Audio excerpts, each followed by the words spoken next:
Chapter 51, Surveying. Althea planned out her route before heading too far into the mountain. After a couple of minutes, she decided to take a look at the western side of the mountain range first. This was because the highest peak was there, and she could see the surroundings better. The west side of the mountain range was also the most accessible in terms of straight-line distance, wherein she could go back and forth within the day. At the very least, she could get to the apex during daylight, with enough time for excursions to spare. As she climbed up the mountain, she looked around to remember the plants she had encountered. Even if she didn't have time to check each and every unfamiliar plant at the moment, she could at least remember where she found them. However, after all this time, she had also basically confirmed the biodiversity here was really low, because at least half of the local plants here she had already uncovered. As for the others, most of them were really different from Terran plants. They were just waiting to be discovered and studied, and she took note of each of them. Interestingly, one or two of these new encounters seemed to have a very similar composition to Terran plants. For instance, there was blueberry. Upon checking, it had a 90% likeness to the species that she knew. There were also herbs, whose roots she took with her, a lot of which could be mixed with the ones she discovered so far. While she studied, Fufi ambled about, taking care of the disturbing monsters without bothering Althea. Althea took a look at one of the unusual plants she found. It was a vine, but its thorn arrangement was new, and it seemed very succulent in texture. Jordana vine, LV2, known for its fever-reducing quality when crushed and applied to the forehead. Like always, she also tested the plants at different temperatures to ensure they were consumable and not poisonous after cooking. As she studied plant section after plant section with Tori, there was a sudden ding in her brain. She blinked. Your pet gained a new skill, Investigator D. Investigator D. Detect items level C and below in an area of 50 square meter radius. Consumption, 10 mana. Oh. However, before anything, she looked at Fufi suspiciously. She could indeed see Fufi's stats panel, but she didn't know he could learn skills as well. It was here that she realized there was a big, ugly-looking fruit in front of her. For a moment, she almost thought it appeared out of nowhere. She looked at him in suspicion. You don't have space as well, do you? The stupid dog stared at her with that smiley face of his before barking a little, raising his adorable paw pad, and under it appeared a very familiar backpack. It was the backpack she put on him before migration. She thought it was lost in the process. Why didn't you tell me? The dog just looked at her stupidly. She just shook her head and turned her attention to the so-called sea-level item. Hayazen berry, LV15. That was it. Her ability could only detect the known use of level 10, so she would have to depend on her own method. It was a disgusting-looking fruit, and if a person had trypophobia, it could directly give people trauma. However, it had a strange attraction that called her to investigate.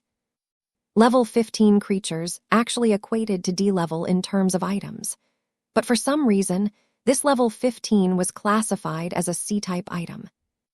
This meant it had some special function to it.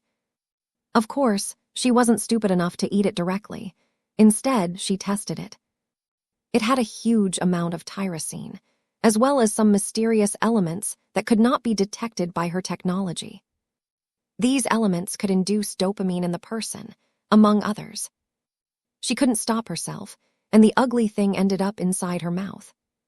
Her hand moved on its own, really. Fortunately, she did not get poisoned this time. On the contrary, she felt empowered and energetic, as if she didn't just spend half a day trekking. Her eyebrows rose in interest, and she quickly looked at her stats to see that her spirit recovered by a lot. Her eyes brightened and quickly set up the lab.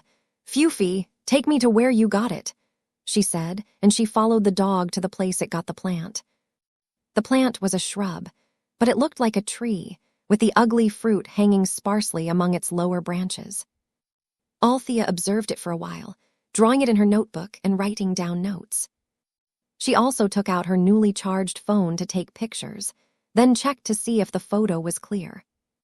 Her eyes stopped at the home screen of her phone, a picture of her and her husband. Her eyes faltered at the smiling face of the man, but she quickly compartmentalized and resumed the task on hand. She took the rest of the fruit and left the raw ones alone for sustainability. When she set up her territory, she would definitely transplant it. If there was a way to save my current location, she mumbled, looking at the holographic map in front of her and clicking on her location. Would you like to place a tag in place? 0-10 slots available. Yes, no. Yes. How convenient.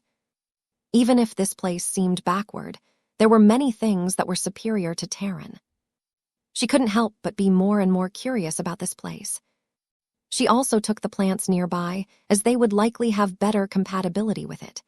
First, she went to a juicy-looking berry that grew less than a meter from the ground. Julie, LV3. Good for indigestion, helps with constipation. She placed it in tori to find out if the juice could be used as the solute as well. She shifted her attention to the plants below it, similar to seaweed but located in mountains. Mountainweed.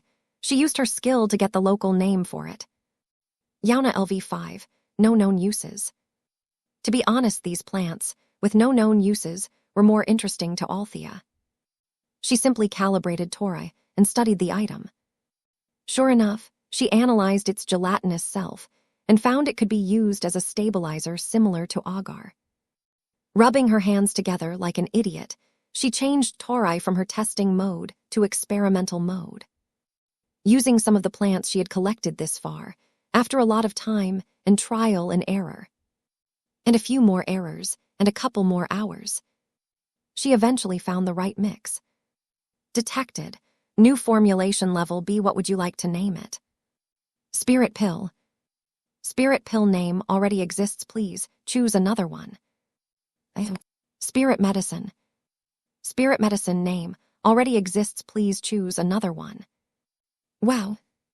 She tried several more names, apparently with no originality.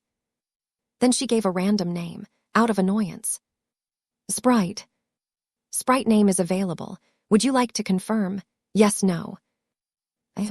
Yes, whatever. Detected to have added 50 points of knowledge to the World Knowledge Database. Reward, plus equipment card, A. Her smile brightened as she opened the box.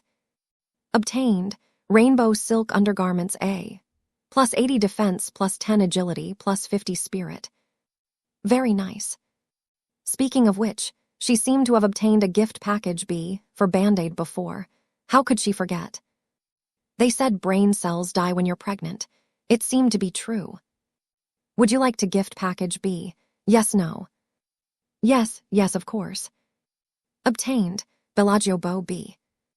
Plus 40 ATK, 5% chance of poisoning, plus 5 damage every minute. Suddenly, she thought this world was so beautiful. After a while, she put on her new undergarments and stared at her new arrow. She soon realized that the sky had turned red. Phew-fee, she called, and they ran to the apex together. However, she did feel a bit of contractions, but she persisted in climbing even more. She was obviously giving birth in a few weeks. She needed to build a home soon. Regardless of whether they find surface fresh water, she had decided on this area.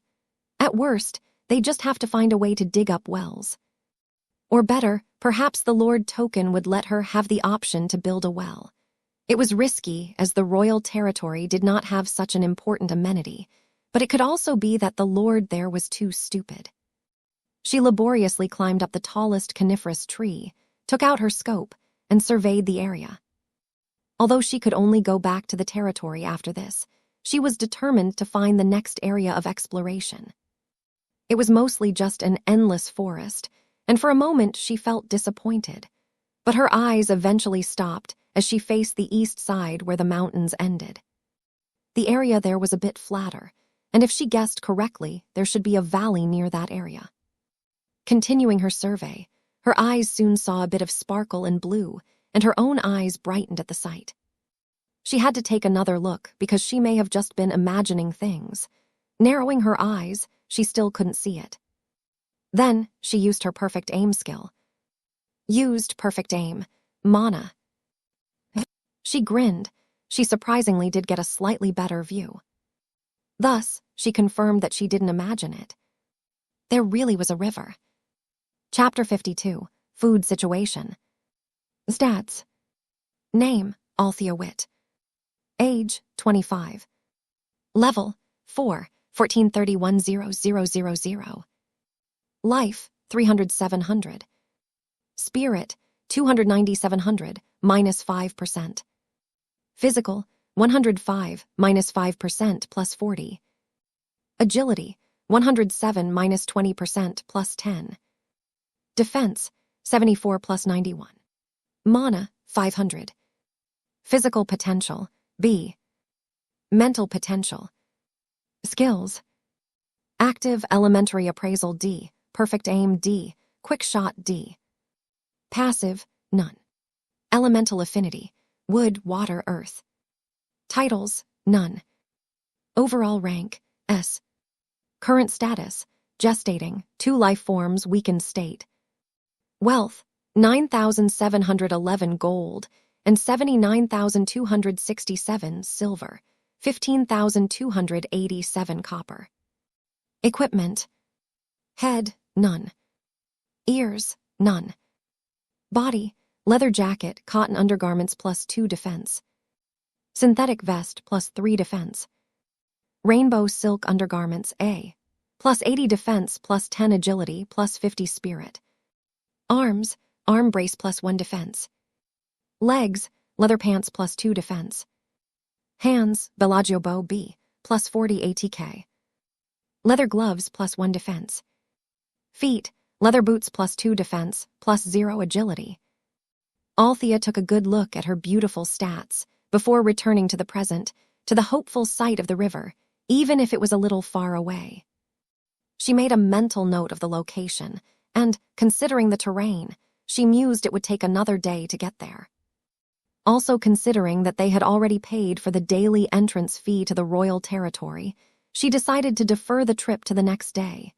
She was rich, but she was not about to waste that precious silver. She patted the dust and leaves that hang on her body. She climbed back down the trees and headed back to her team, with eyes brighter than ever. Royal territory. In contrast with Althea's lax attitude, her companions were very, very edgy. It had been 4 hours after dusk, and there was no sign of Althea, leaving her team frantically walking to and fro in worry. They knew her strength very well. The low-level monsters in this area were no match to her. It was just that. What if she got poisoned again? They all froze and went pale at the thought. The 3 of them couldn't relax and ended up waiting outside the door. Sheila even awakened her unhygienic old bad habit of biting on her fingernails. Fortunately, after another hour, a familiar silhouette finally came to view. When they saw her walking towards them as clean and beautiful as always, they all heaved a sigh of relief. Maya quickly ran to hug Althea, which earned her a gentle pat on the head. It was just that mother hen Sheila couldn't help but nag a bit. What took you so long? Found some interesting things, Althea just said vaguely as she patted her stomach. Hungry, she said, and there were no more words of nagging that followed. She and Fufi ate a burger on the way down, but this pregnant woman needed to eat for 3 people, so she didn't say it just to shut people up. Sheila and Harold looked at each other helplessly before walking with her back home. They heated up the food prepared for her and gave her the utensils, making sure she could eat as quickly as she could. They also did not forget to check her state, making sure she has no injuries, and they even tried to be subtle about it. Seeing her team genuinely concerned for her, Althea's heart warmed.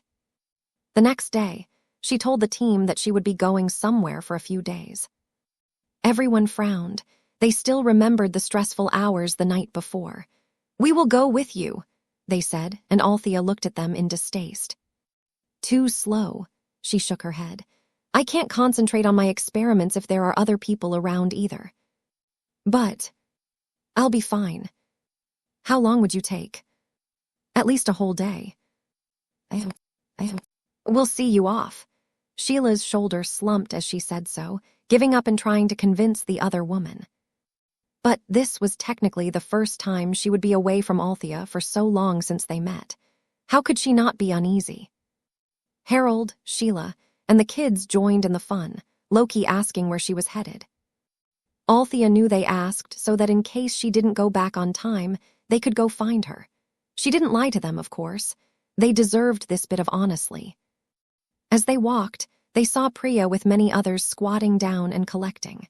She saw that Priya collected a lot of wheat, which she later found out to be locally named flute, LV1. Don't you run out of things to pick up? Sheila asked curiously. Priya shook her head. Actually, we discovered that the growth rate in this continent is amazing. Some very simple, very small plants tend to refresh every few days, while larger ones, though unconfirmed as they're still growing, should take a week or less. She said, pointing at a plant with its roots stable in place. In theory, as long as the roots are still there, if cut or destroyed, I heard, the plant will no longer refresh. Althea nodded. She had indeed noticed this phenomenon as well. But one thing was a mystery to her. Strictly speaking, as long as the people didn't cut out roots, there would never be a food shortage here. So, why was the food in the restaurant so horrible? Speaking of which, she saw a couple of people who just came from the restaurant wearing a frown. I can't get used to the food here. The man nodded, disgust evident on his face. I agree. Althea's sharp eyes observed the other customers, and unsurprisingly, none of them were satisfied. Soon another set of friends came out, sighing. Well, at least we're full right. Just add gougy fruit to your gruel, and it tastes a whole lot better, one said. If we could find a way to process it, even better. That makes sense, but then the cost of eating will now double. Althea eavesdropped in interest.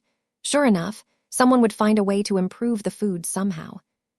Terran was divided into 4 continents: north, south, east, west. Her continent, east, was famous for its gourmet culture. She looked around and saw that dislike of the people. Her people would really have a hard time adjusting in this place. If they didn't innovate, that was. However, looking at the people around, actively trying not only to survive, but also try to make their lives better. She had a feeling that, as long as people were given a safe enough environment, this wouldn't be much of a problem at all. In a place where they no longer needed to worry about their basic needs, their lives, their safeties, she believed that the creativity of her people would lead them to create a good life for themselves, and maybe for others. She wondered to what degree her territory would be able to encourage this, and she felt quite excited. Another goal, added. Chapter 53, Small Help. What if we add other fruits? Another diner wondered out loud, and his companion shook his head. Then the cost is even more expensive. Gougy fruit is still the most practical. The gougy fruit, LV1, was the most common fruit in the area. Basically, at least 50% of all fruit trees were gougy fruit. It tasted quite decent, like a small, less sweetened pear without the core. Eating a few would be fine for a few days, and a person wouldn't starve to death. Of course, just this was not enough to meet half of the lifestyle requirements they used to have. In the end, she shook her head, placing the problem for another day. Today she was determined to find a place to set up her territory, so she had made ample preparations. For one, Fufi's space was filled with cooked food. It wasn't that she asked for it. It was just that when Harold and the others found out Fufi had his own space, they were determined to give her all the comfort she could get from such travel. However, before they could reach the gate, someone with a megaphone announced some news, requiring everyone to go to the square, which was basically an open space of rocky path located in front of the Lord's castle. Everyone must attend, it claimed, or they would be blacklisted.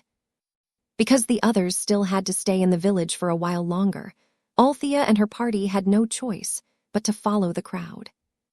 They took an inconspicuous position, almost hidden by the buildings next to the square, just watching the commotion in the square with detached interest. I have received a mission from the system. Bobby King said with a tone mimicking a certain politician. Althea could tell that what he was going to say next was utter bull. One is to collect 1,000 units of wood and stone, and the other is to increase residents. That is, everyone must register as a resident, temporary or not, or else they will be kicked out. Murmurs exploded all around. Even Althea found herself frowning. The cost of temporary residency was 1 gold, with a month of validity.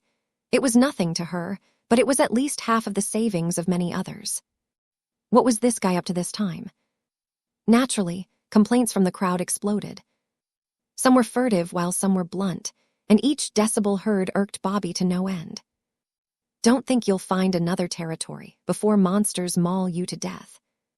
This quieted down the cowardly crowd.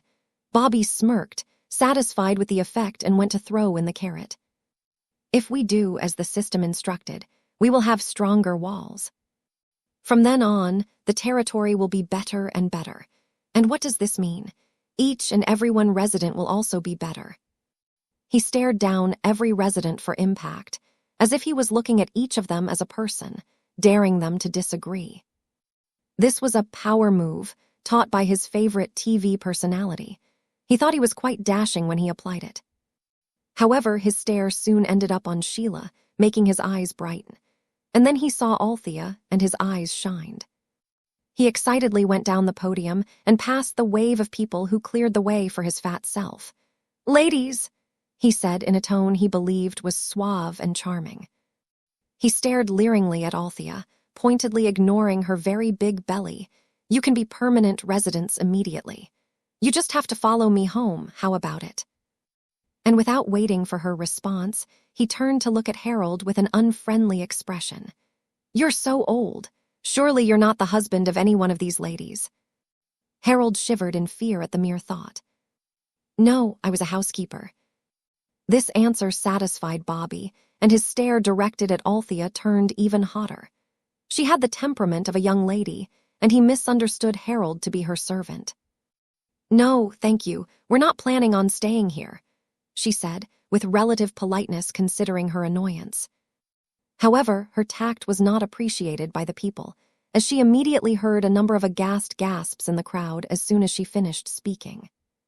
Bobby was also taken aback, and his mild, lascivious expression twisted to one of annoyance. "I like hard-to-get plays occasionally, but sometimes I don't." He paused, breathing heavily. This is one of those times. Bobby couldn't help but look at the crowd watching, and he gritted his teeth. How dare this woman disagree with me, and in public? Althea could see what he was thinking. This guy was obviously a rich kid spoiled rotten and turned into an adult man-waste.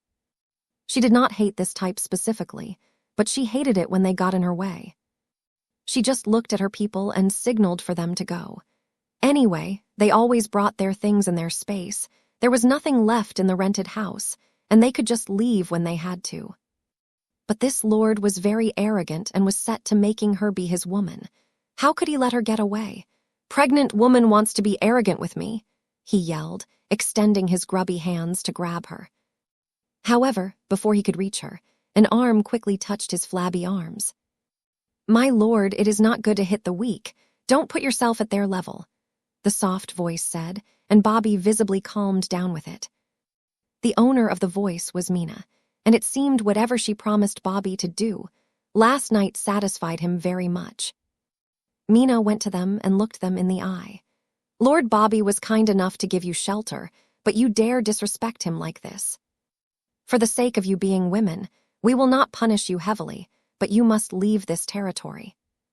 They were a bit surprised by the unexpected help, but nodded cooperatively anyway. Mina looked at them for a moment before she raised her arm and handed them some silver. The sight of the money made Bobby's face darken, and he grabbed her arm. "What are you doing? That's the allowance I gave you." "My lord, it is not good to be too harsh in punishment, especially to women. They didn't do you any harm, did they?" she calmly explained, slipping away from him. "She carried the progeny of our Terran race. How many of us died in that disaster, and how many continue to die after we went here? Killing a child is a sin. I don't want that burden on you, my lord." Bobby paused for a moment, and his shoulders slumped in relaxation. Obviously, he was very much pacified by her words. He turned to Althea and her group and just waved his hand to let them leave in peace, looking like the most benevolent ruler. "Be thankful I'm a gentleman," he said, "but if you beg me later, I can still take you in." As they left, Althea turned her head and her eyes met Mina's. Before their sights separated, the other girl mouthed a short request. "Help him." Chapter 54, Leaving Royal Village. The group were leaving camp through the gate, ignoring the menacing-looking guards standing in front of the gate. It happened that it was the guards on shift when they entered, and they looked at their group very smugly. HMPH, undesirables too-y. The girls rolled their eyes and ignored the hoots, heading straight past the gate. "Hey, ladies, if you marry me, I can maybe convince the Lord to let you in again. What do you say?" "Hey, don't ignore us. We promise you won't regret it." Yes, we're very good in B." Bang! Sheila and Harold froze, as they were also getting ready to beat the monsters. "AHHHH, get it off!" One man yelled, trying to get Fufy's bite off of him. He pulled out his Class E wood sword and tried to stab, but Fufy quickly let go and avoided, biting his other leg. ARGHHH. The dog then let him go and clawed the other one. In fact, there wasn't even that much blood, and the injuries weren't serious with their improved physiques. He didn't debilitate them, as Althea didn't want to leave the gates unguarded. But they still cried like bobbies in the end. The group shrugged and ignored the people who came to watch the show. The group leisurely continued on their way out, and people knew they were not planning on coming back at all, not after the scene they just made. The moment they exited, though, they found a surprising sight. It was that guy missing a leg and lost a girlfriend.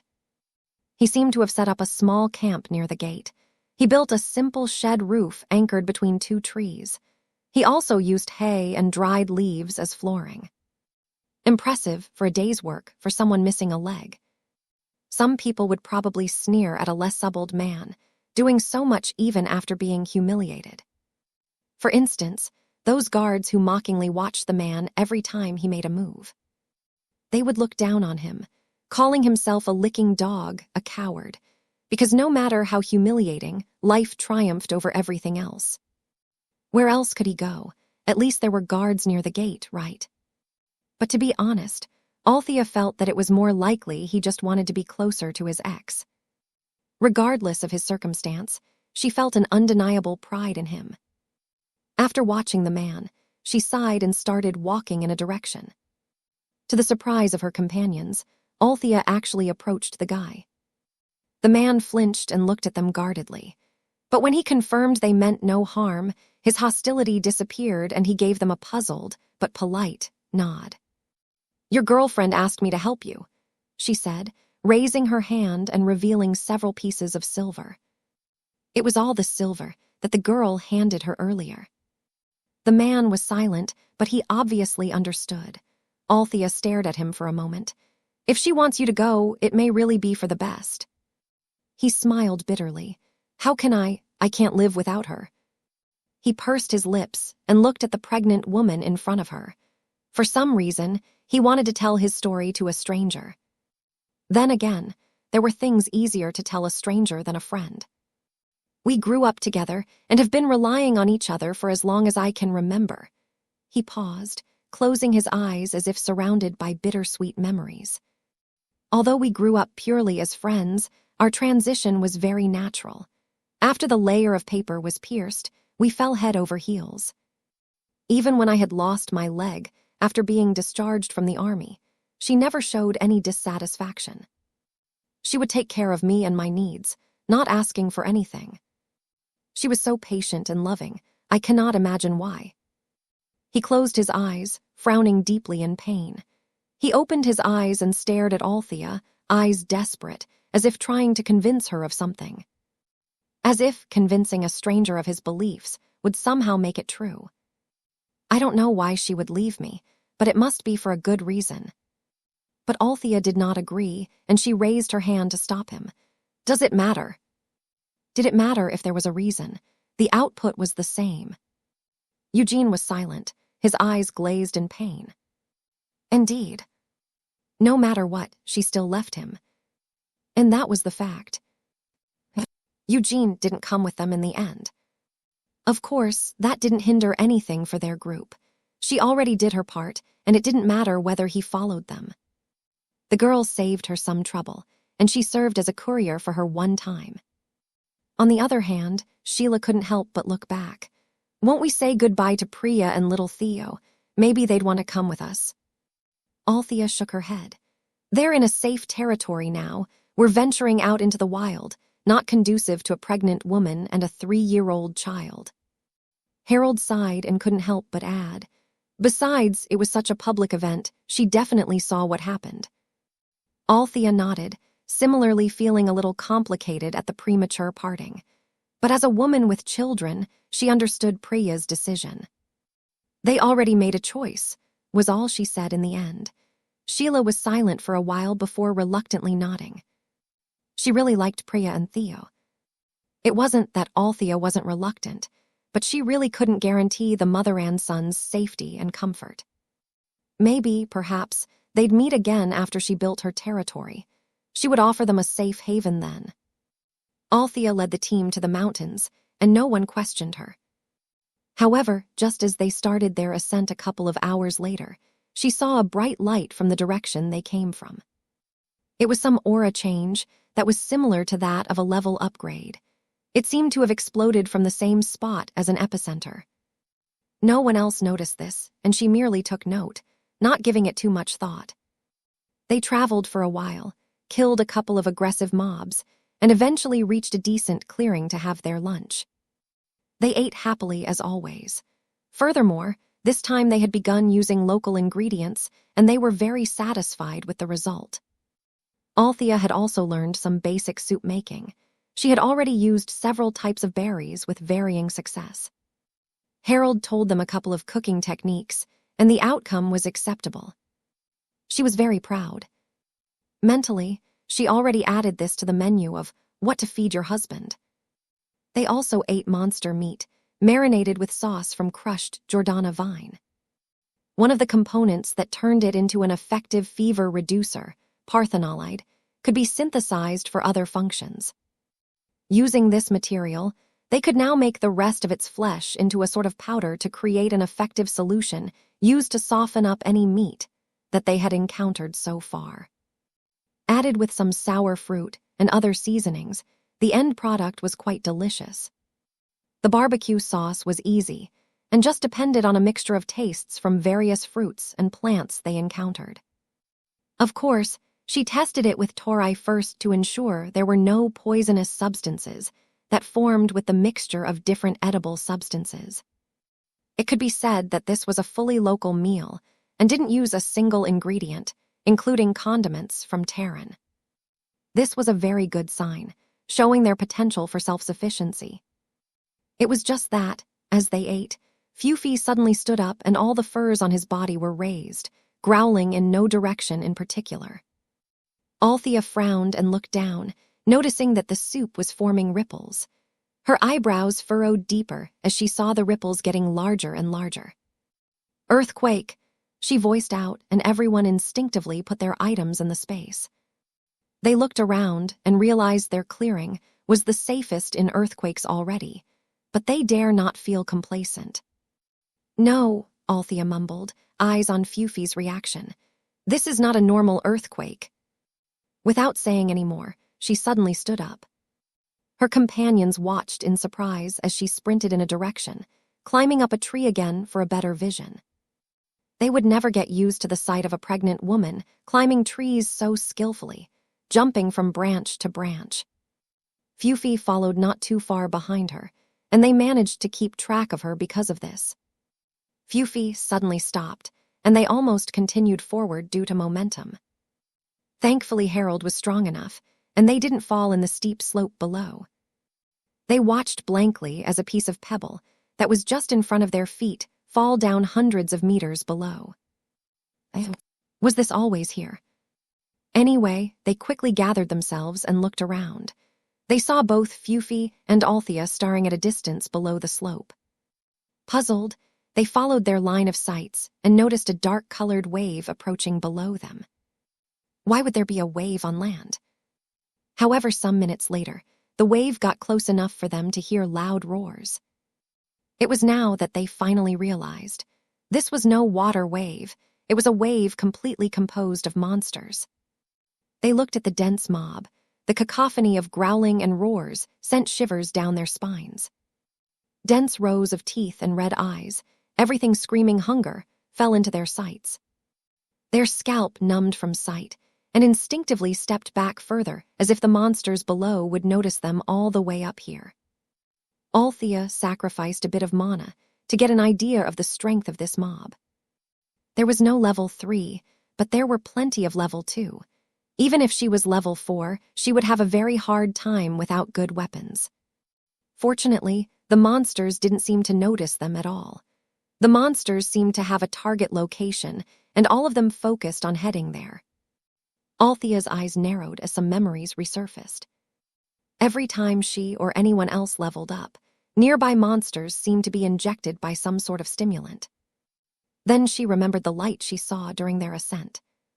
Her heart dropped as she realized the direction the monsters were heading. Her head whipped to a direction where the extremely aggressive mob was heading, turning extremely pale. Because the mob was barreling towards the royal territory. Chapter 55, Beast Tide. Althea hesitated for a moment before jumping down, using the adjacent tree trunks to face her teammates. She didn't speak for a few moments, as if something was stuck in her throat. However, she soon gathered herself to tell them her theory. The mob, it is going to attack a place, and I'm pretty sure it's going to the royal territory. The others paled, looking at each other and then at her. What do you guys think we should do? She asked them, and they didn't answer immediately. Sheila and Harold also looked conflicted, very understandable, considering everything. After all, their upbringing and humanity told them to go and help, but was it worth risking their and their friends' lives to do so? For a group of strangers, no less. The two were silent for a while Fufi and Maya stayed still and silent, sensing the tense atmosphere among the adults. They're going to be in grave danger, Sheila mumbled after a while, speaking out loud without really answering. Althea nodded. About a quarter of those monsters are level 2, she told them. Even I would not be able to get out unscathed if I handled them head-on. This seemed to have further solidified the seriousness of the danger in their hearts. Really? Sheila couldn't help but ask again, just in case. Althea nodded.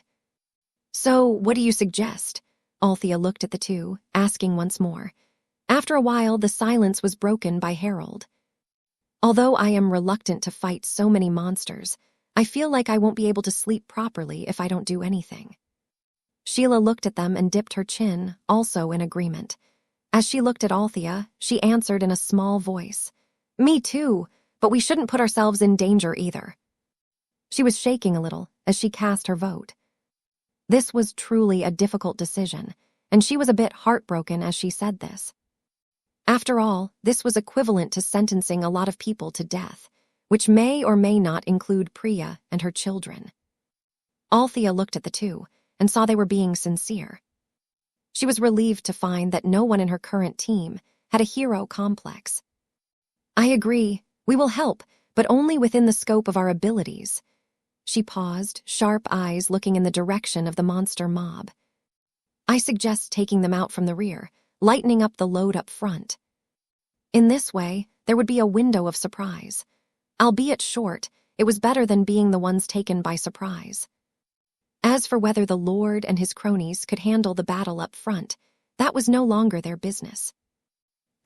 Before heading out, Althea and the team gathered some necessary herbs and plants to create the healing potions, mostly the ones focusing on healing and spirit restoration.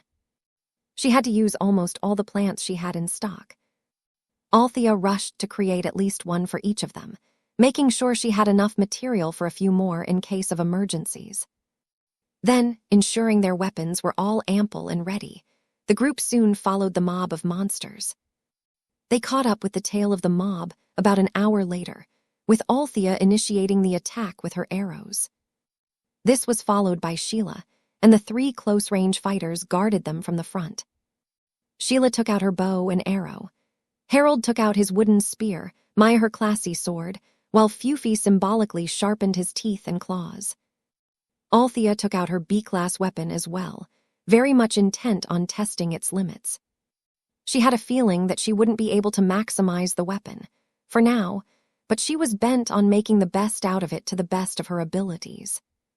The Bellagio bow was a beautiful weapon, with rainbow-like sheen and glass-like texture, but she also knew it was one of destruction and practicality.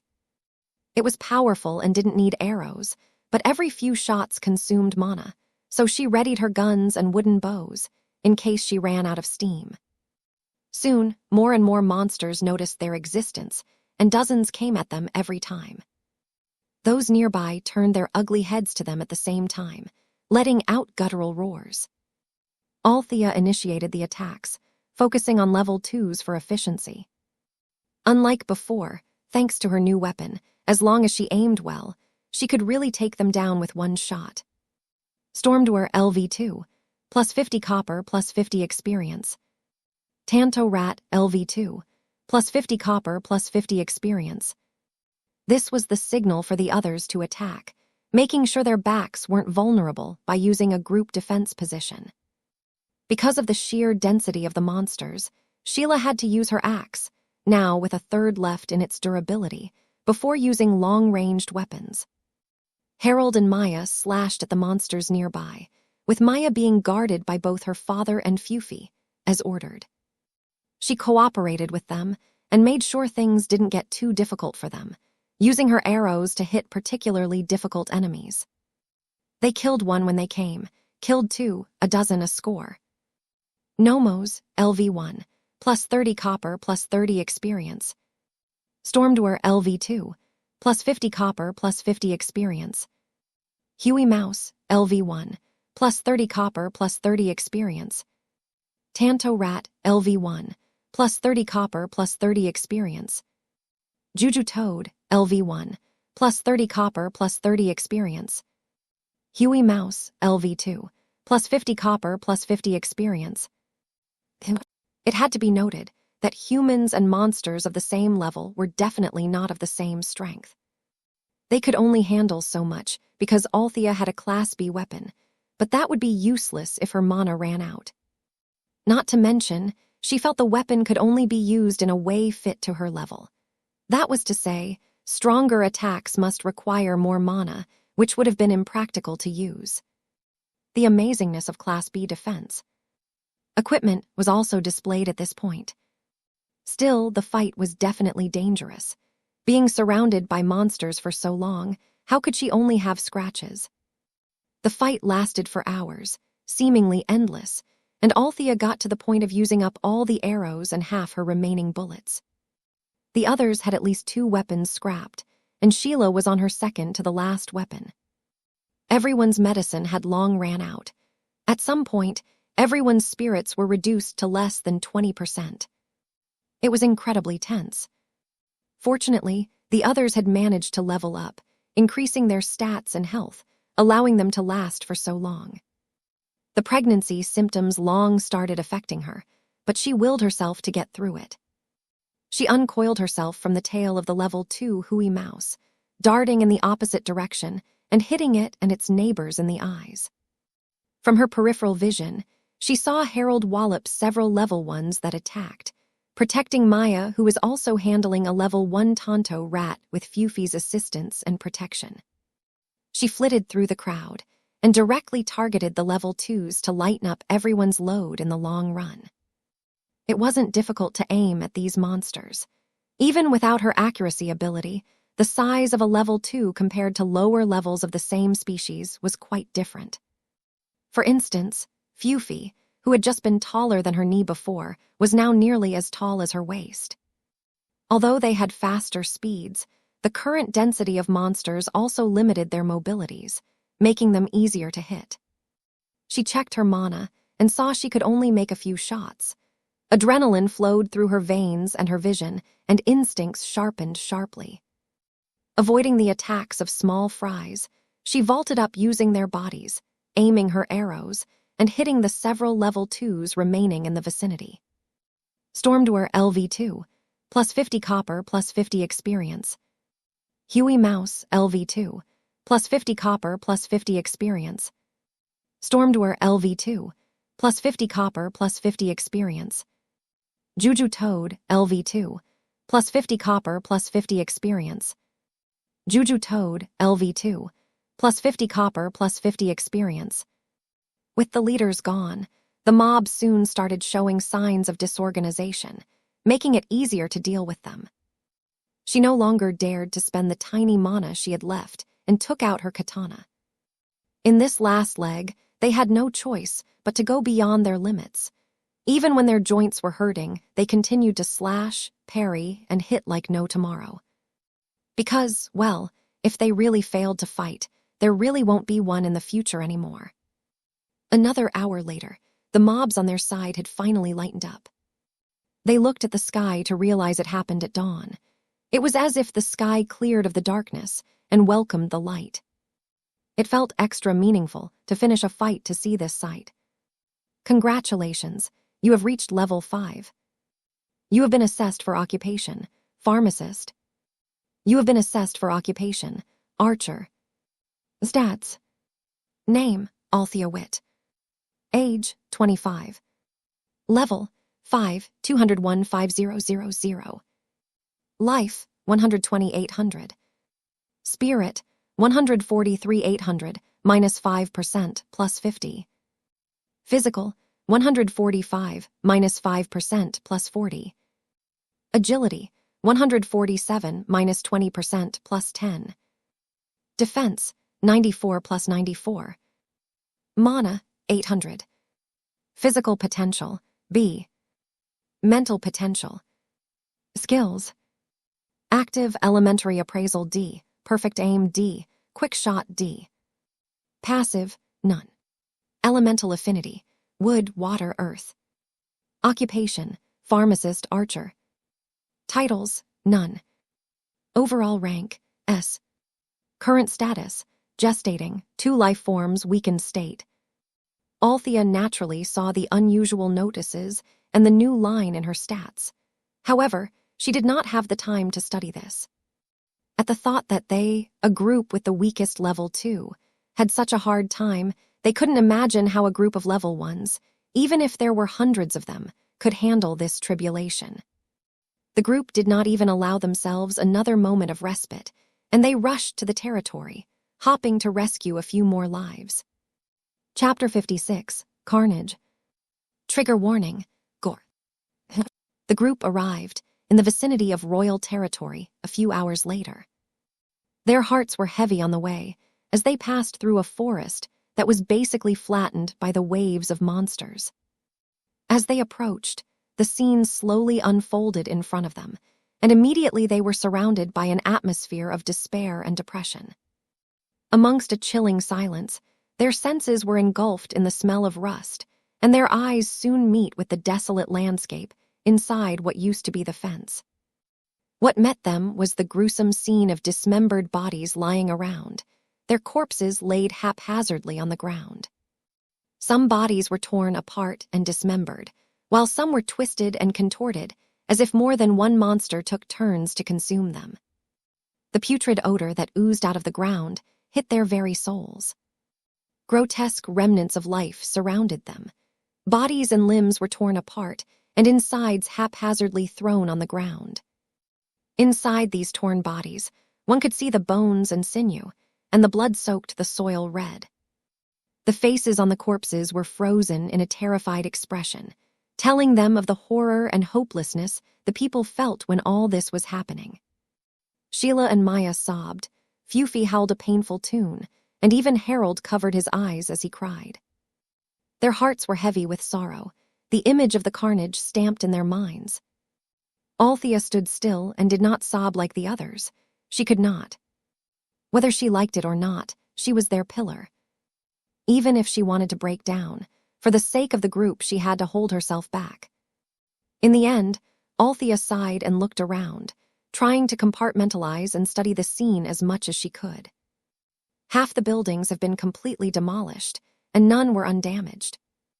Only the main structures of the larger buildings, like the castle, were unscathed, but the walls were still taken down by the mob. Hiding inside the buildings would have been useless. At this time, while the mob had mostly cleared up, there were still dozens of monsters eating up the remaining bodies. The group quickly pulled out their weapons and killed all the monsters in the vicinity. What happened? Wasn't this area a low-level safe area? Harold looked around in aghast. Counting the corpses, there should be very few, if any, who managed to escape. Don't assume anything, it could kill you, Althea said. She actually had an idea what happened. It was just that its confirmation required her to build her territory first. The team walked around to look for survivors and gathered the corpses together to be buried. Someone's here, Harold yelled near the former Lord Castle. The group ran to them, and they saw a familiar man with chocolate-colored skin on the ground. It was Eugene, covering his blood-covered ex, obviously in an attempt to protect her. Sheila sighed in melancholy. This is true love. Unfortunately, only Eugene had a pulse left, and Sheila was quick to perform the necessary first aid. A veteran was a veteran. Even with his legs like this, the vitality was still strong. The man's huge hand covered Sheila's, grasping a lifeline. Save her, my child, he gasped out. Don't talk, Sheila assured, but she dared not tell him the girl, who was apparently pregnant, was already gone. He would lose the will to live, and then he would be 100% hopeless. We'll do our best. Eugene stared at her for a moment before finally losing consciousness. Althea handed her some medicines, which stopped the bleeding and added life and spirit. On the other hand, they moved the girl's body amongst the corpses. Sheila couldn't help but shed a few more tears. So, she was pregnant, the nurse whispered. It must be why she attached herself to Bobby. Althea nodded. She had to choose between her man and her child. A moment of silence passed by their group before they started to wordlessly do their own tasks. They put the issue aside for now, as they continued rummaging the ruins and looking for any signs of life. Althea somehow ended up in the house they rented. One of the walls had given way, but it was not load-bearing, so the rest of the house was fine. She felt something inside, and her senses sharpened. She was level 5 now, and her senses have improved several folds since her time in Terran. Her feet stopped when she thought she heard something, raising her hand to stop Sheila, who was perusing with her, from making any noise. She closed her eyes to concentrate, and indeed, there was a soft sound. It was the sound of breathing. It was very weak, yes, but it was definitely there. She turned to the direction she heard it from and opened the bathroom door. Instead of a rescue, however, she was met with a putrid odor and a pool of blood. Immediately, she saw a half-eaten Priya lying down on the floor of the toilet, her corpse's eyes wide open in terror. The part that was eaten was her stomach, the one with the child. It was a horrifying scene, and they could even see a small leg hanging out of Priya's stomach, left out by the monster that killed it. Perhaps the monster was already full and didn't eat her entirety. Sheila, who had just entered beside her, let out a cry. It was so loud that Harold and Maya came running. Althea, on the other hand, was also sad, but she was focused more on the sound of breathing. There was no way it came from Priya. She carefully put Priya's corpse aside, and the breathing was heard more clearly. Her eyes widened, and she quickly looked inside the gap. It was Sheila who moved first and looked inside the hole. "Theodore!" she cried and took the child out of the makeshift cloth that carried his whole weight from falling. The child was so weak it couldn't even cry. Althea took out one of her baby bottles and added diluted solutions of her medicines inside.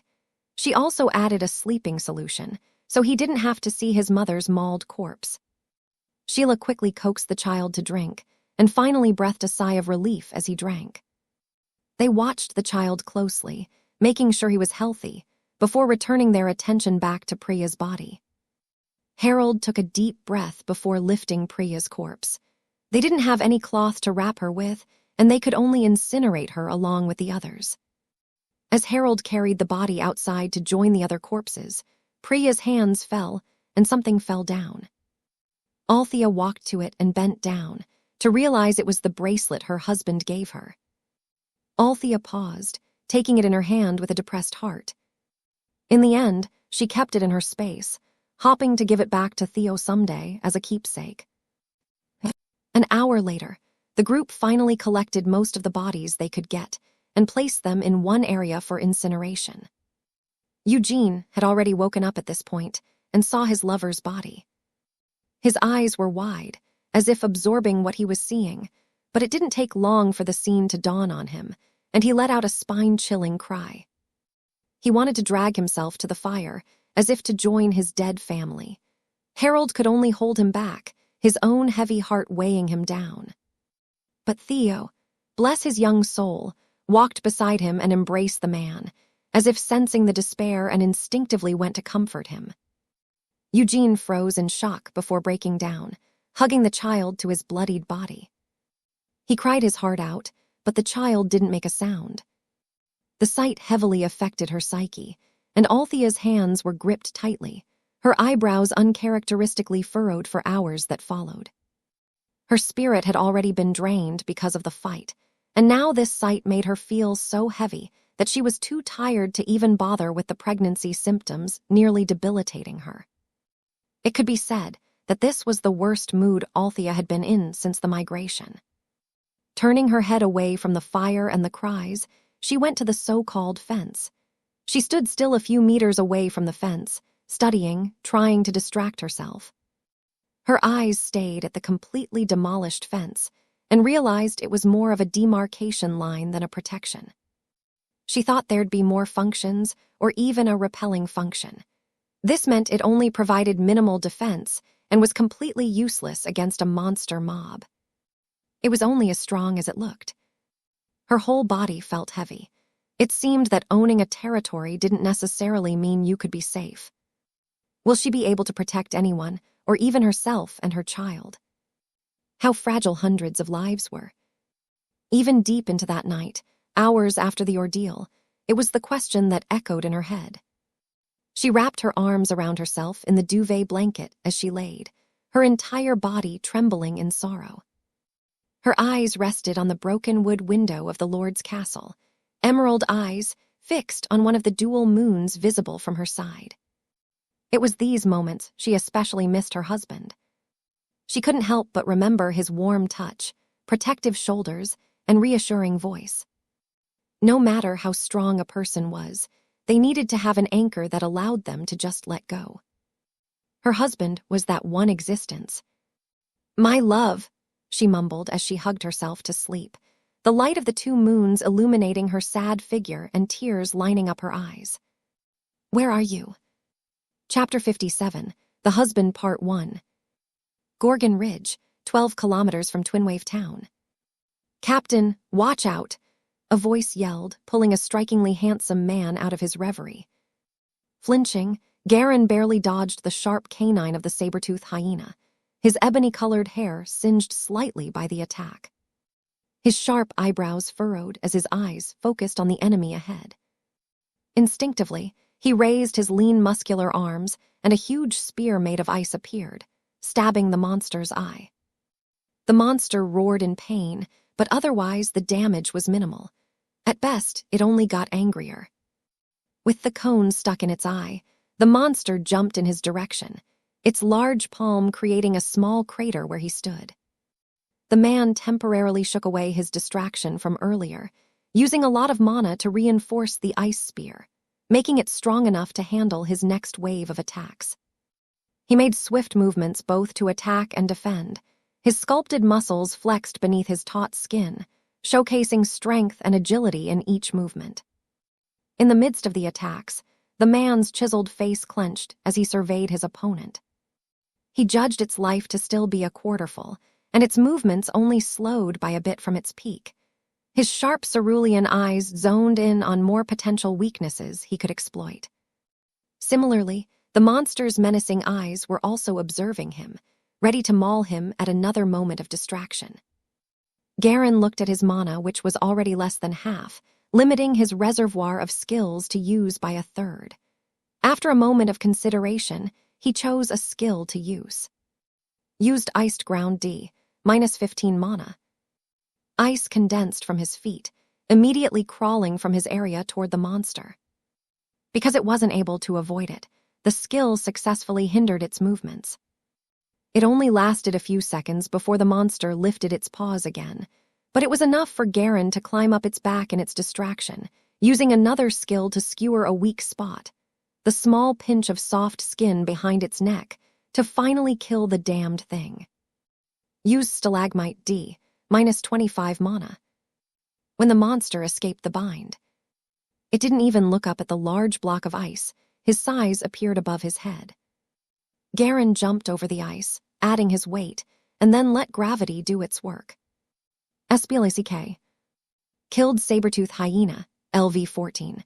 Plus 400 copper, plus 400 experience. He did not have any respite, as the surrounding monsters roared at the same time at the loss of their leader, and immediately went berserk. It was only then they knew what they'd been fighting wasn't that bad yet. Using the spear, he blocked the attack that vaulted towards him. He swung the translucent rod around to deal with the predominantly level 12-13 mob surrounding him.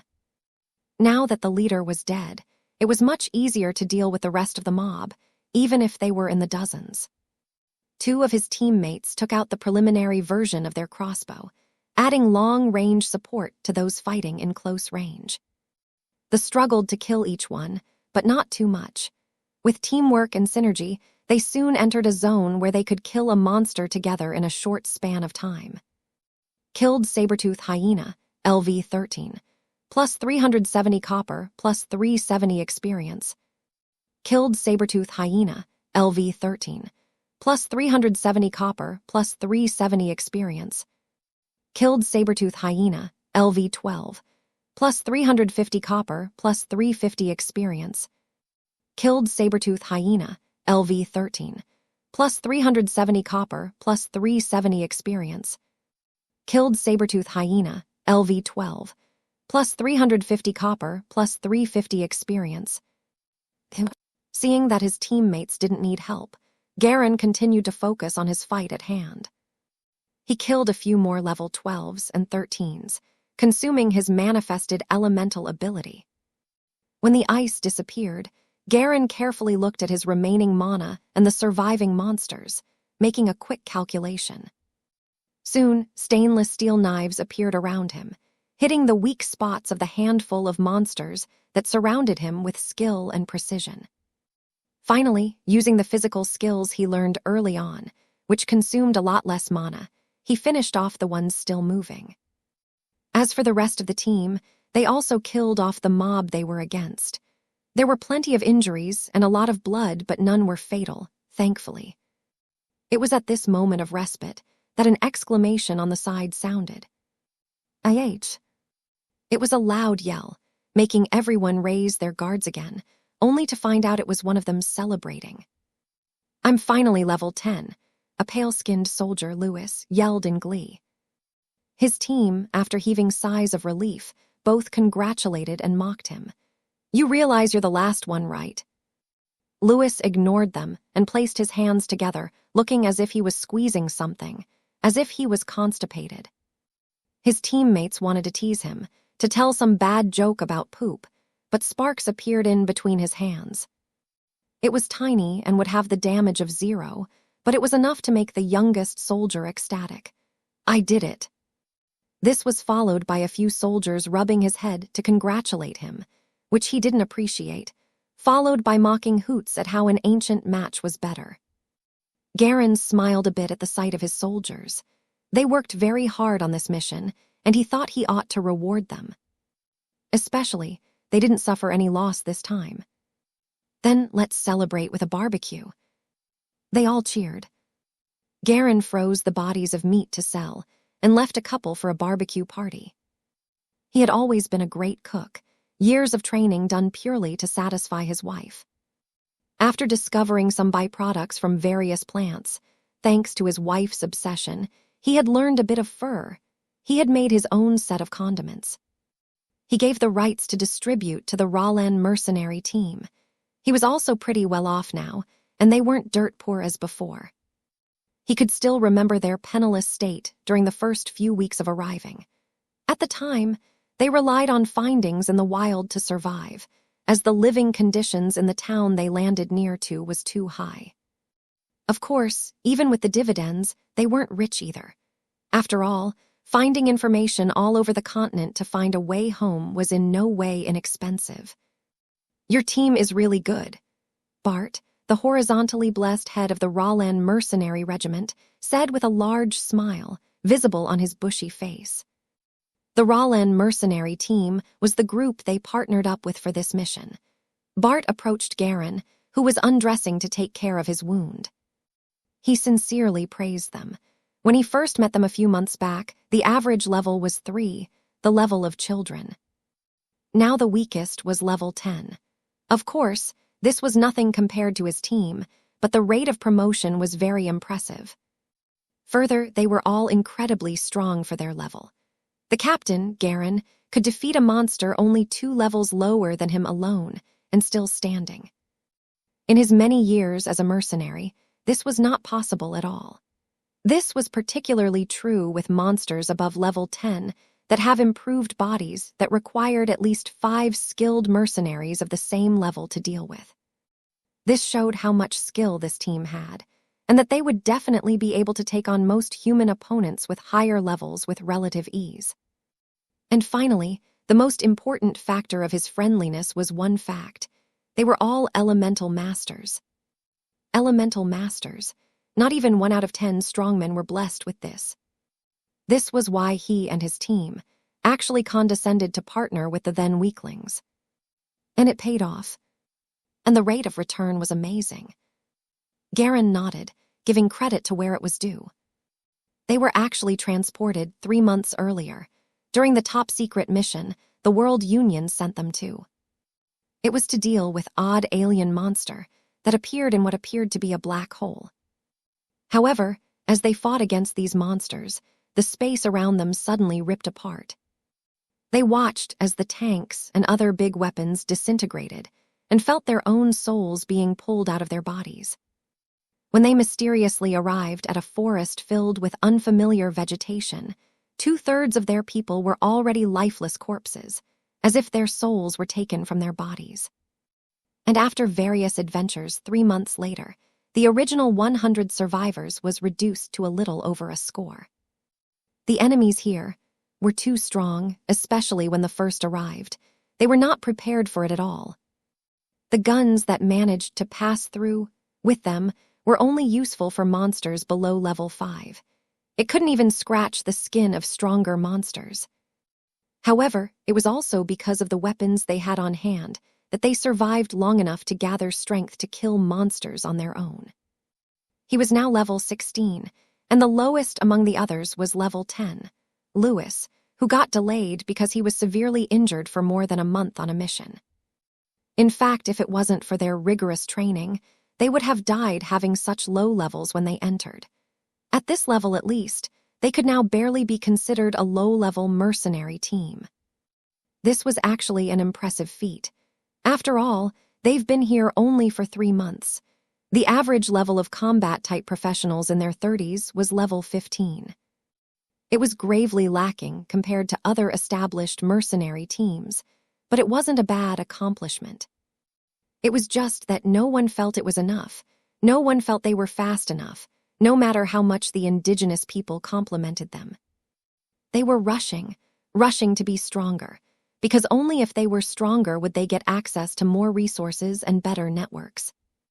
It was only this way that they could finally find a way home. The image of his beautiful wife appeared in front of his mind, a sharp pain of longing gripping his heart. It was the only way he could be with his wife again. Chapter 58, The Husband Part 2. "Hey, Brandon, help me out with the meat," a dark-skinned man called a handsome blonde. He had a large build, and his once bald head was now filled with curly hair. The blonde, Brandon, then threw wind blades and cut the meat in relatively equal sizes.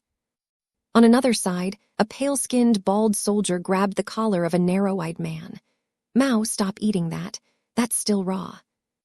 The man looked heartbroken when the meat was taken away and thrown back to the fire. But several lively scenes happened simultaneously around the campfire. The group ate happily, not saving on the captain's signature sauce, and the indigenous mercenary team benefited from the good food. Bart sat beside Garen, chewing the delicious hyena thigh in his hand. "What's that weapon?" he asked, head pointing at Jake and Brandon, the people who used the crossbow. Garen paused and looked at the man before finally speaking. "It's something we're developing. We will sell it to you once we perfect it." Those two had just triggered the weapons maker occupation, allowing them to create weapons that could actually damage these monsters. Even if it was just crossbows for now, they had more pronounced effects on these monsters than their guns ever did. Bart brightened at this and cheered with his mug. "That's a deal, then." They ate harmoniously for a while, with the injured ones handling their wounds, including Garen. It was just that. Garen would soon find out he wouldn't even be able to handle his own wound in peace. "Captain, are you okay?" A soft voice appeared near them, and Bart, still chewing, gave him a teasing glance. Vanessa looked at the man, trying to be subtle in her fascination. Garen was not only the most capable man around, he was also the most charming man she had ever encountered. He was extremely handsome with his ebony hair that was as dark as the night sky, still smooth after everything, and she was extremely curious what it would be like to bury her fingers there.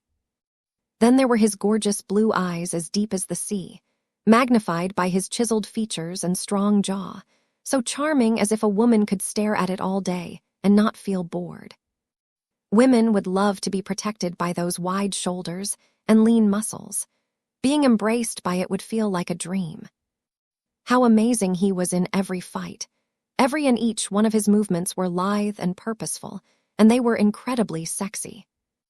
However, none of these thoughts showed on her face, keeping her graceful bearing. Garen frowned and looked badly at the woman, who seemed unaware of his annoyance. The woman smiled at the sight of his stare. "I'll help you." "No need," he said, as civilized as he could. But the woman still refused to hear the message, and she bravely stepped a meter towards him.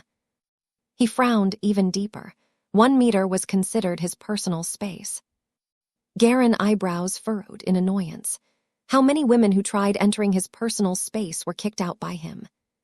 He did not do so this time, because among her suitors were a number of his men. More importantly, her father, the general, was one of his mentors. This face, unfortunately, still had to be given. He called Turbo, someone with the most training in first aid. "You do it!" The spiky-haired man flinched a little, looking at the two people in alteration before standing up to help out the boss. Although he still hadn't figured out how to use his element, water, to heal, he had a good background in medicine as well. The woman frowned, but her face remained patient. "I'm the only military doctor here. It is my job," she said, with a tone as if she was gently convincing him. "You think my men can't handle such a small wound?" The woman paled, causing some of the men to look at Garen with a bit of disapproval. Bart watched it all in interest. He knew this woman, the only surviving woman in this team. She was a very beautiful woman with her reddish-brown hair and green eyes. She also had a curvaceous body that most men would love to touch. With these features, combined with her noble temperament and rare medical ability, she had fascinated a lot of men. He knew at least a third of the men here, including some from his team, were her suitors. From what he heard, this was the reason why she got to level 10 in the first place. The men weakened the monsters and even demobilized them, and she would get the final kill. But, as fun of a show this woman could give, he had an instinctive dislike for such a woman. "I only hope to do my job," she mumbled softly, rousing the pity of a lot of the men. She took another step closer, looking like the concerned maiden who only wanted to help. Garen raised his hand to stop her. "I don't like women other than my wife getting close to me," he said, and he said so with finality. He wasn't even exaggerating. As a good-looking orphan, there were no few old women who wanted to pervert him. Sometimes, these women were even maternal figures he respected. He bit flesh out of their hands, scratched their faces, and many other things that got him severely punished. It was only when an accident happened to Althea, when he was trapped in isolation, that he started behaving himself like a normal civilized person around these disgusting women. This was also why he felt extremely uncomfortable around the opposite sex. Worse, if they showed even the most subtle intentions towards him, he would directly feel like vomiting. Like at this moment. Fortunately, he had the decency not to show it. It was only when he was with Althea, the beautiful angel he more or less raised himself, that he didn't feel that way. She had always been, and always will be, the only exception. You don't have to be so defensive. At this time, Gil, his right-hand man, sneered. Vanessa turned her head to the other handsome soldier. Gil was also a very charismatic man with sharp features, and his skin smooth and white, very much unlike a soldier. If she were to compare, she would associate him more to the male leads of those saucy stories her roommate used to gush on. He was more akin to a vampire, especially with how he bit people with sarcastic remarks all the time. "Don't think of us as fools, Vanessa. Captain doesn't like you, period. Please stop being delusional," he said frankly, biting off a piece of meat in his hand, and Vanessa felt he just bit off her dignity. No matter how beautiful, no woman is even worth a finger of Sister Althea. This guy was famous for his mercurial character, and was known to only be friendly to people he acknowledged. At least the boss still gave her a bit of a face. Gil would not. Vanessa didn't dare provoke anymore, lest she wanted to be humiliated in public. At this point, young Lewis, who was practicing his fire technique, exclaimed, "I did it! It lasted more than 10 seconds. The people stared at him, and after a while Turbo, who had been dutifully preparing the gauze and medicine, sneered at him and yelled in a joking tone, "Ancient matches last even longer." Lewis looked aghast. "You." Then he proceeded to show off and tried to throw his fire speck at the man. Turbo sneered, and his fingers made a gun gesture, and a tiny line of water went out of the tip. Needless to say, the speck was easily killed. Lewis looked at his drenched palm, and he felt like crying. No fair. This made everyone around laugh at him. This little interlude successfully dissipated the awkward air created by Vanessa, and soon the group resumed eating happily and started chattering about random things again, until it was time to rest. Garen took first watch, and he was set in the middle of the crowd, while the others took post in the surroundings. He stared at the bonfire. The silence let him enter a state of deep melancholy. He couldn't help but remember the sharp pain in his chest when he was fighting. Was it his wife? Was his wife crying? He thought to himself, but no one would be able to answer his question. He took out a worn-out photo of his beautiful wife. It was a photo of her before their wedding, during their prenuptial photo shoot. It was set in one of her favorite botanical gardens, the one with the largest variety, and a famous tourist spot. She was wearing a beautiful moss-green dress that matched her deep emerald eyes very well. The various flowers in the background were mere foils to her brightness. He had chosen this dress himself. She was smiling widely, looking at the person behind the camera, him, and he recalled that she called him at that time. He remembered when she held his hand and gave him a kiss, telling him how excited she was to tell him of her vows. His finger unconsciously rubbed the sheet harder, and it took part of the photo paper with it. He frowned at the damage in the same place, thinking of how to keep it from falling apart. It had always been kept safely in space, but his unconscious rubbing the past months wore it out. If only he could charge his phone, he could stare at her with thousands of photos in there. He heaved a sigh, pushing down the uncontrollable emotions because they wouldn't bring him anywhere near her. It was not easy, however, it never was. Garen yearned for his wife and was worried about her health. He was gone for so long, maybe he was already declared dead. Which bastard was trying to console her this time? It wasn't the first time he was thought dead. Especially that bastard Ansel, by virtue of his status as a younger brother in name, took advantage all the time. Thinking of this, the sense of urgency to find his wife was raised at an all-time high. He abruptly stood up and couldn't help but stare at the two moons, as if she could see it, as if they were looking at the same moon. Wait for me, Althea. Chapter 59, Eugene. Althea was in a daze. It felt like she had a very good dream, as if a familiar voice and warmth lulled her to sleep. She didn't know what it was, but she felt comfortable and safe, as if she just had the most comfortable rest she had in a while. But before she could dwell on it, the ground started shaking again, completely shaking off all signs of lethargy from her body. Her heart jumped, and her eyebrows furrowed as she quickly packed up and ran to the others. Everyone else was also woken up by an earthquake and was similarly packing up. They gathered what they could in space and grabbed the others, running to the nearest exit. Fortunately, it wasn't too big of an earthquake, and none of them lost their balance as they rushed out. They quickly got up and ran out of the building, with Harold carrying Eugene and Sheila with Theodore. Another mob, Harold exclaimed, his gray eyebrows furrowed in worry. They couldn't handle that much by themselves. The others couldn't answer him as they proceeded to run for their lives. But they soon realized the earthquake stopped the moment they got out of the building. The ground was still, and they almost lost their balance, disoriented. Harold even tripped and barely managed to keep himself from falling, especially since he had a dead weight on his back. The group couldn't help but look at each other in puzzlement. They stared around them to see and found that it was only the buildings that were shaking, and they were shaking by themselves. "What is going on?" Harold mumbled out loud, and Sheila cluelessly shook her head. All the commotion also woke up the other two. Eugene groaned and his eyebrows crunched when he saw buildings shake. He blinked and for a while thought he was dizzy, until he saw that the others were just as confused. He awkwardly got out of Harold's back, using the stick in his space as support. Eventually, the vibrations stopped. For a moment, the air was still, and they were extremely puzzled as to what was happening.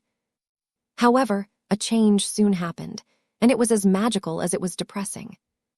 From the top of the buildings, each building block slowly turned to powder. Slowly, but surely, the ones below suffered the same fate. Little by little, it was as if the buildings turned to ashes, carried away by the wind. The group watched as the buildings disintegrated into dust, with a heavy mood. "How come?" Sheila uttered, looking at her companions in confusion. Althea stared blankly at the floating dust, feeling melancholic. Perhaps the buildings would fall when the territory did. "Just now." Althea nodded, voicing out her guess. It could also mean that Bobby King just died. Everyone was silent, and Althea couldn't help but think more deeply. That was to say, if her supposition was correct, when the lord of a territory died, the entire territory would die with him or her. Well, at least no citizen of hers would try to attack her if they found out about her status. Perhaps. The air was stagnant for a while, with everyone absorbing what had just happened. But soon, they heard an incongruent sound right next to them. "Hee-hee, helwahas." They turned to injured Eugene, who was giggling like a lunatic. He was laughing so hard that he lost support and fell on the dirt. Theo wanted to run to him, but Harold carried the child, afraid the less suppled man had gone insane. He finally died, abruptly stopping, and suddenly tears lined up his eyes. "That bastard," he mumbled, voice speaking as he sobbed. "He threw Mina as a shield." When the fence was destroyed, the ban for him was also lifted. It was pure luck that there were other people that interested the monsters than the incomplete him. Perhaps it was also because he smelled a lot like metal, as he had been wearing special bionic legs for years that made him unattractive to the monsters. Because of this, he was still able to see Mina one last time. He could still remember what occurred like it was still happening. That bastard threw his Mina out to block an attack. He could still remember Mina's expression of terror, how she tried to keep to herself holding her stomach, and how useless it was. He ran and ran to her, only to see an arm bit off the moment she was thrown, and then her entire lower body a second later. He rushed as fast as he could to her, but he couldn't help but see Bobby's expression at the time, and it was etched in his head forever. Instead of guilt, the man's eyes were filled with disgust written all over his face. A broken woman with another man's child. He yelled and ran away, not caring for Mina's life and death. It felt like he was struck by thunder at the time, and he could only yell as he saw Mina fall, using his last strength to cover her body. He knew he was too late, but he still covered her, determined to be with her in the last moments. He did not even notice that after biting off his leg, the monster spit it out in disgust. He was in too much pain emotionally, and physically he didn't even realize his remaining leg was gone. It was even wasted. He just thought that Mina's abandonment made sense. They lost their parents in the same accident when they were young. They had been close friends since then, and fell in love as a man and a woman only a few years back. They have been lovers only for a few years, but it felt like they spent a lifetime together. They both had a special fondness for children and had thought of adopting a lot of orphans when they got married. If he found out she was pregnant, he would no doubt do his best to give them the best, even in exchange for his life. After all, what could he, a disabled waste, do? He felt his soul dwelling deeper and deeper into depression, and will soon be unable to lift himself up anymore. But then he felt a warm hand on his arm, pulling him out of the bog. It was little angel Theodore, who had noticed the wild emotions, had gotten out of Harold's hold and ran to him for a hug. Eugene froze for a little, unused to the warmth. But he soon felt his remaining limbs, and he embraced the little boy into his arms, wanting to feel more of the pure, innocent warmth he hadn't encountered for a long, long time. The group gathered themselves well before continuing on to their journey east. Theodore was very sticky with Sheila, who had taken care of him, as well as with Eugene, who needed him to survive. They didn't know how the child was so mature. He did not ask for his mother. He only looked listless from time to time, but he never gave them trouble. To be honest, it was more heartbreaking the better behaved he was. Althea couldn't help but pat her own stomach, heart hurt, when she thought of the situation where they wouldn't have their parents around them. Eugene, on the other hand, seemed to have imprinted on Theodore, probably projecting on him the unborn child that died. While not sustainable, it was a good alternative for a man who had lost his will to live. They allowed him a moment of respite to gather himself. He held the little boy's hand, gently patting, his dark eyes soon showing a flicker of life. And to a degree, he did recover. To the point that he took out some tools from his space and manufactured himself a flexible stick leg, like the one he had on before it was detached due to all the commotion. Although they were sticks and he had trouble balancing himself, he did eventually stand up by himself. It was obviously an intricate construction, and he did it with ease. It was quite impressive. Suddenly, Eugene became more than just a pitiful, less-suppled guy who was dumped by his pregnant girlfriend. Harold, in particular, became more enthusiastic. He approached Eugene and patted his shoulders amicably, because patting his metallic legs was weird, no matter how curious he was.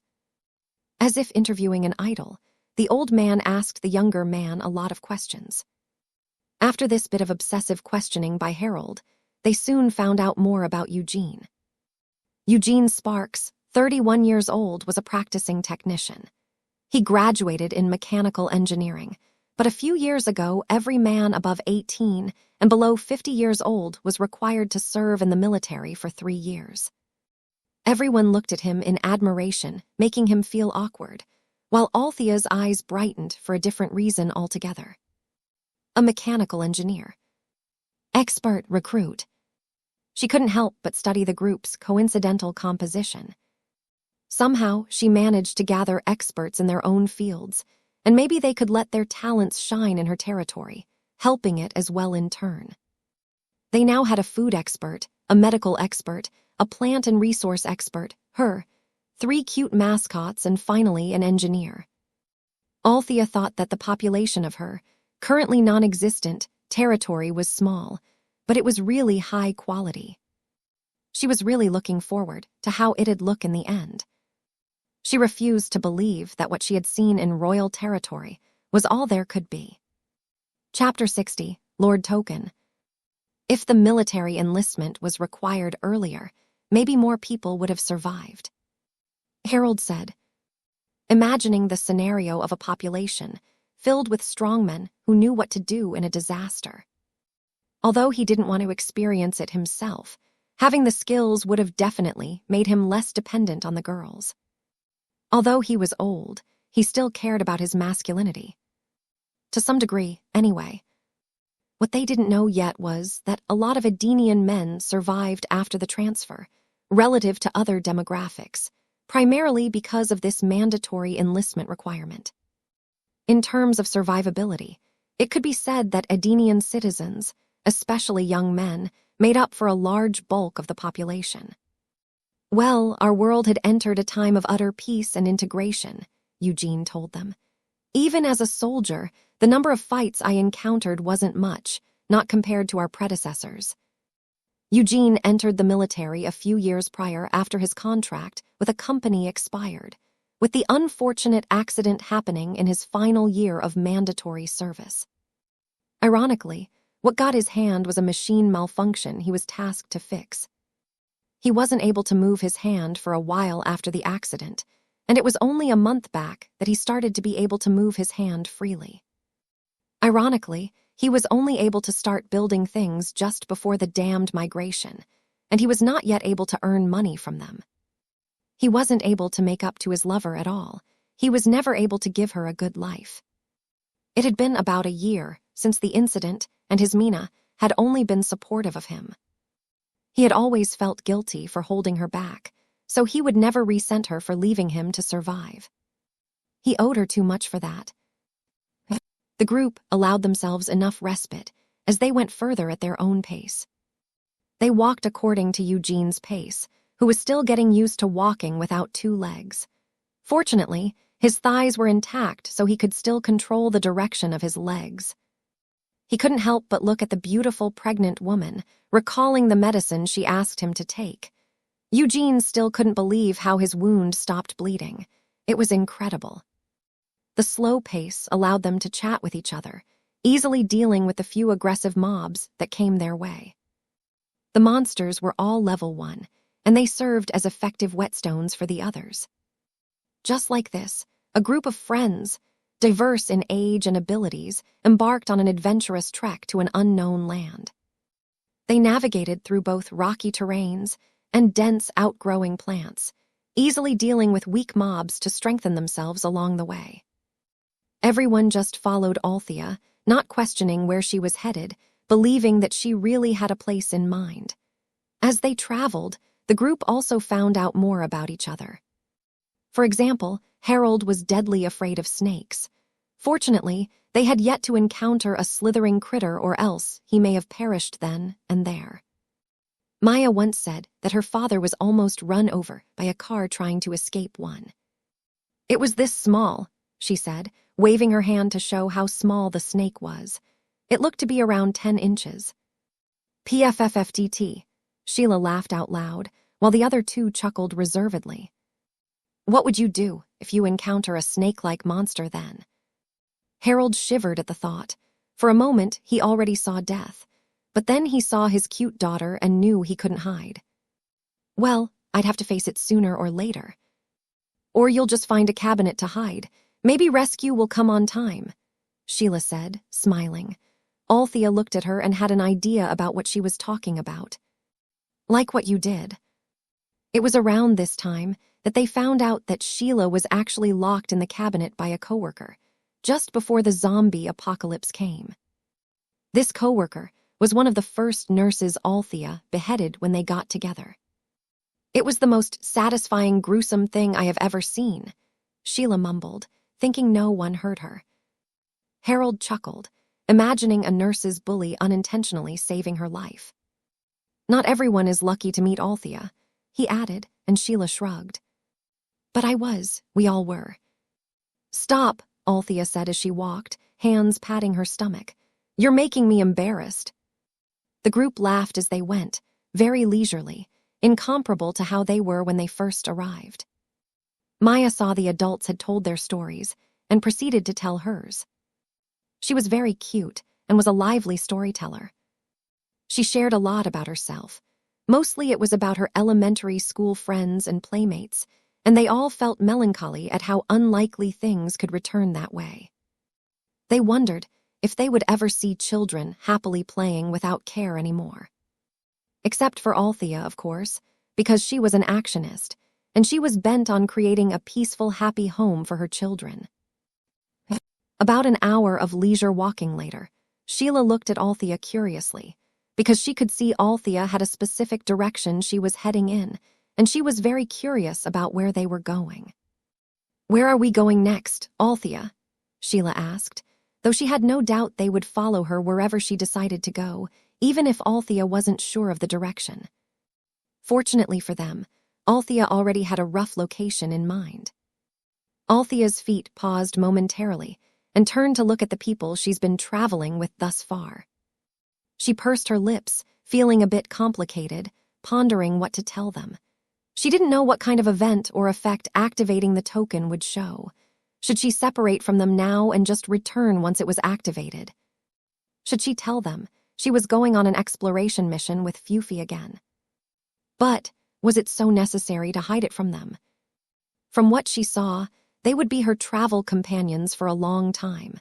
They already proved their characters, and they had experienced many things together. She closed her eyes to analyze the pros and cons, and ended up following her feelings and her gut instead. Actually, she said, I have something to tell you. The group, except Maya who just ogled at her like she was her goddess, still hadn't recovered until they neared the location a few hours later. They reached a low peak and stared at the beautiful half-valley below.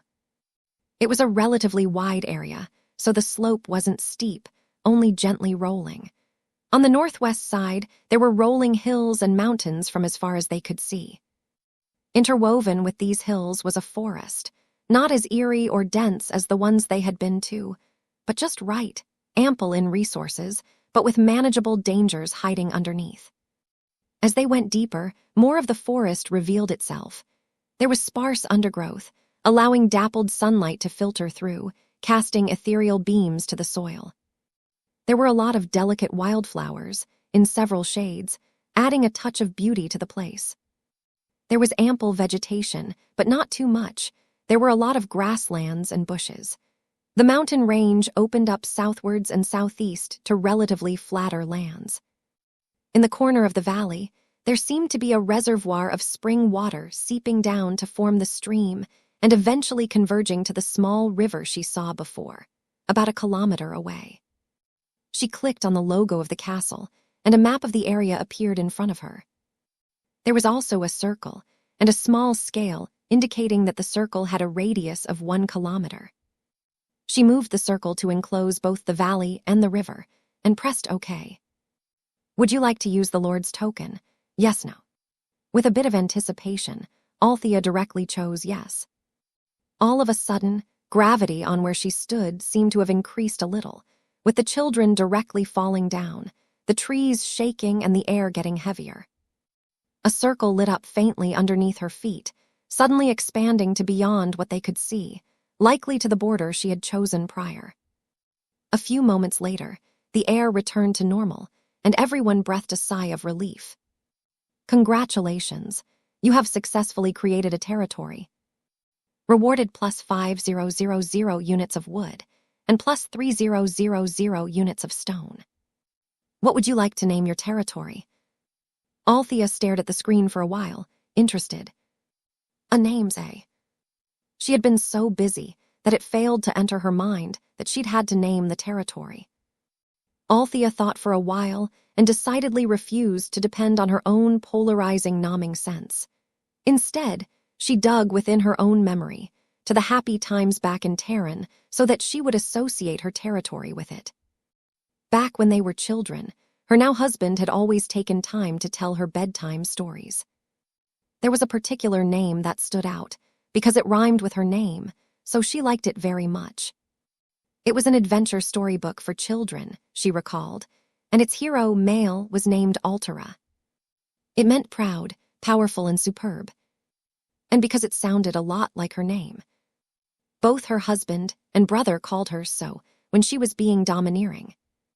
She chuckled lightly at the memories, deciding on a name in her heart. Similarly, it could also be passed as just Higher Terran. Ah, so convenient. With a smile, she opened her mouth to answer. Althea.